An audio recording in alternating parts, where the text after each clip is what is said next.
Hey guys, what's up? I'm Ray, welcome to this new video.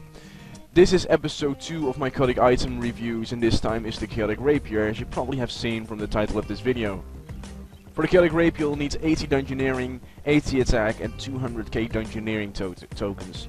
The 200k dungeoneering tokens can be obtained during dungeoneering. For every 10 experience you get 1 dungeoneering token, so they are quite hard to obtain, but if you have 2 million experience, you have enough for 80 dungeoneering and enough for 200k dungeoneering tokens, so it is kind of pointless. The chaotic rapier is can be brought from the reward trader in Demonheim. It is right at the place where you teleport, and yeah, you can just buy it there. Once your chaotic rapier is fully degraded, which is after 10 hours of combat, you can recharge it right there for either 2 mil cash, or you can use 20k dungeoneering tokens and 200k cash. If it's not fully degraded, you can do it for a smaller price, namely 1.6 mil cash or 16k dungeoneering tokens and 160k cash. Once you first buy the item, it has 20% charges, so it won't have the full 100%. You can recharge it right away, or you can first use it, wait till it like fully degrades, and then you can use it, or then you can recharge it and use it again. Now the chaotic rapier is a melee weapon, and the closest comparison to the chaotic rapier, except for any other chaotic weapons, is the abyssal whip. I didn't use any god swords as a comparison because they don't have the same function. Whips and rapiers are mostly used for slayer, while god swords are mostly used for boss fightings, or I don't know, things where you'll need high strength or high hits.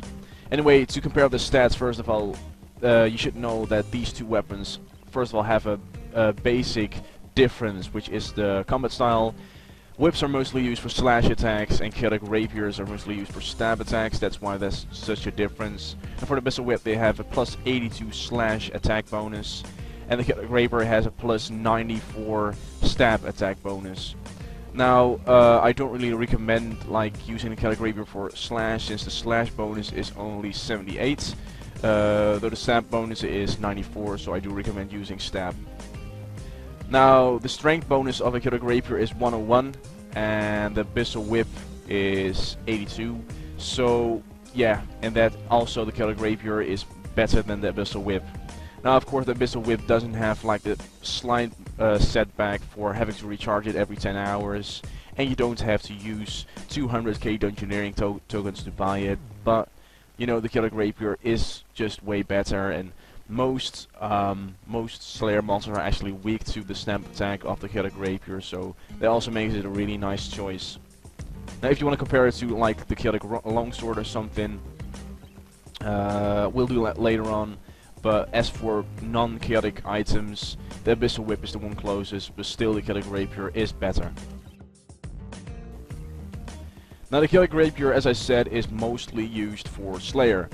Now, most Slayer monsters are weak to the snap attack of the chaotic rapier, so I do recommend the rapier over the chaotic longsword. Now, for boss fights, there has been some serious testing between the chaotic rapier and the chaotic longsword. They're both cost the same, they're both the same recharge things, so in that way they're not much of a difference. And there has been some serious testing, even at Bandos or Zamorak, and you know, it is always the same thing. So if you want to compare the longsword to the rapier, in theory the longsword should be better, but I think it doesn't really matter that much. So it is your own choice. If you want to get your rapier or you want to get your longsword, that's your opinion. But you know, in my opinion, the rapier longsword, it really doesn't matter. But for Slayer, definitely use the rapier, because not many Slayer monsters are actually weak to the slash attack of the longsword, so I do recommend the rapier for his stab attack. Now, if you have a Slayer monster that is not weak to any stab attacks, you can also use the slash attack, but the slash attack is actually weaker. The longsword has a better slash attack, so you know, it's totally up to you. I mean, overall, the rapier is just better for Slayer, and overall the longsword is better for PvM fights. Now for the final verdict about this Chaotic Rapier, it is amazing. If you're into Slayer, definitely buy it. If you're into PvM, you can debate between the Chaotic Rapier and the Chaotic Longsword, but still I would choose the Rapier just in case you want to go for Slayer. You always have the Chaotic Rapier. So yeah, if you're into Slayer, go for the Chaotic Rapier. If you're more into PvM, go for Chaotic Longsword. If you have no idea what to choose, then go for the Chaotic Rapier. So anyway, I hope you liked this review. It took me a while to make, so please, you know, repay me for at least commenting what you think. Even if you hated it, please tell me because I want to know. Anyway, please comment, rate, and subscribe. Watch for further videos, and goodbye.